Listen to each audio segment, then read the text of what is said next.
Good afternoon, Dr. Leach. So I just wanted to first of all ask how it was that you got into music, or when it was that you got into music. Well, like most musicologists, I got in through playing music. I learned the recorder at school, along with Yeah. millions of other people, and then sort of through the local education services, I took up a variety of instruments, not all of them entirely successful. But I got very interested in composition, and I became interested in how music was notated, because as a composer one has to find some way of getting the music that you can conceive of in your head out there to the people who are going to play it. And I became particularly fascinated really by the way in which music notates time. Musical notation can deal with the temporal aspect of music, which is rather complicated. That led me to want to do a music degree. That's what I did. And my interest in musical notation then led me to look at the music of the Middle Ages. Okay. And in fact, I stopped composing myself and became interested analytically in not only the aspect of time, but also sort of pitch organisation and structure in medieval music.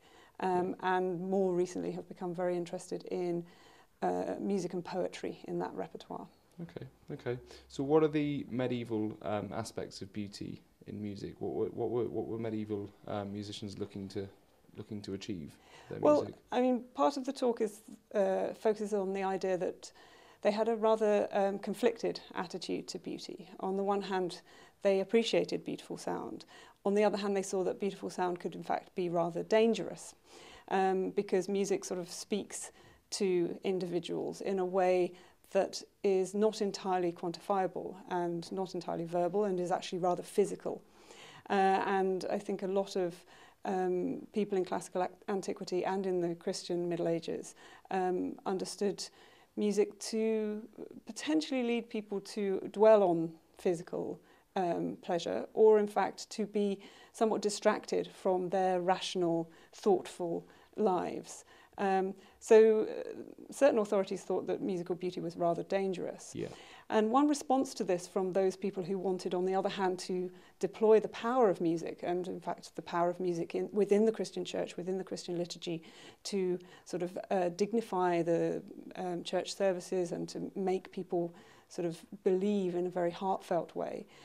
People who wanted to do that sought to regulate music in certain kinds of way and developed a music theory that would do that and would ensure that the music that produced was somehow acceptable and proper and would not lead to the dangers that they perceived happening in the unregulated and unnotated tradition. Okay. So was that was the church that Yes. devised the music theory in order to not let music be used as a tool to let things get out of hand in some way? Yes, and I see this really in a sort of much longer historical context as just one institutional way of regulating musical sound. When I open the talk, I start with drawing a parallel with the Taliban in Afghanistan in the 1990s, who were, one hesitates to say, so afraid of music, but I think possibly I will say that, so afraid of music and its power that they banned it. They considered it not to be proper to the lives of people whose lives should be given entirely over to God. And the Christian Middle Ages isn't quite as extreme as that, although voices from time to time do indeed want to ban music, but normally they want to ban certain kinds of music, particularly dance music, because dance is a problematic thing. It involves people moving their bodies and often involves men and women being physically together in the same space and perhaps even touching one another. Yeah, which is terrible. Absolutely. Okay. So moving on to the modern music, is the goal of modern music still to be beautiful, or is it now? I mean, because it's clearly not controlled in the same way. No, it's certainly true that the regulatory power of music theory in the West is somewhat. It's been somewhat attenuated by the changes in modernism in the early 20th century. And this I see as a response to really an acceptance of musical beauty as something which is essentially feminine and therefore a little bit ornamental and therefore a little bit redundant. And I think the interest in the musical sublime, which we see exemplified, for example, in the late works of Haydn or the works of Beethoven in the early 19th century, that musical sublime is really about reclaiming a kind of musical aesthetic good, which no longer gets called beauty because they've accepted that beauty is sort of bad and feminine, and gets called the sublime because it's sort of awe-inspiring, deeply moving, perhaps a bit terrifying and a bit worrying.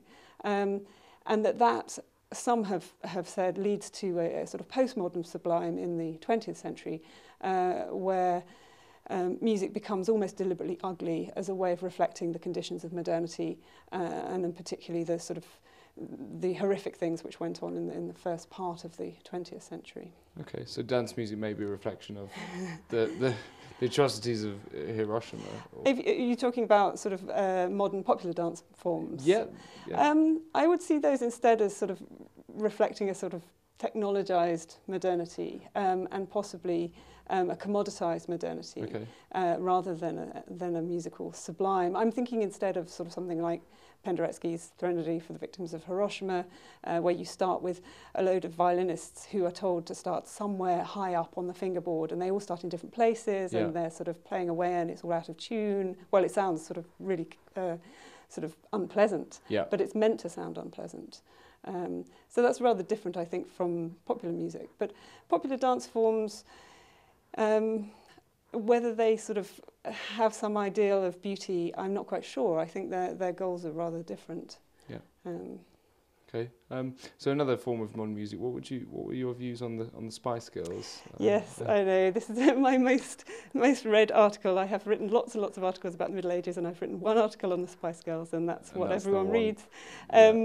Yes, I wrote about them really with regard to the issue of authenticity, because when they were at the height of their fame, the press who wanted to detract from that fame suggested that they weren't properly authentic, that they weren't singing their own songs, they were a market product, and so on. Pretty much the same kind of debate that was had between boy bands in the 60s and the Beatles. And I sort of thought this debate kind of needed to move on a little bit. And so I really read the Spice Girls as having exploited a different ideal of authenticity, an ideal in which normal people can be famous, and that's the true authentic. And with the success of Pop Idol and so on, we've seen that really played out in the early part of this century as well. But I wasn't really suggesting that they were musically beautiful. I think that's a different kind of debate. No. Good. Okay, well, Dr. Leach, thanks very much. Thank you.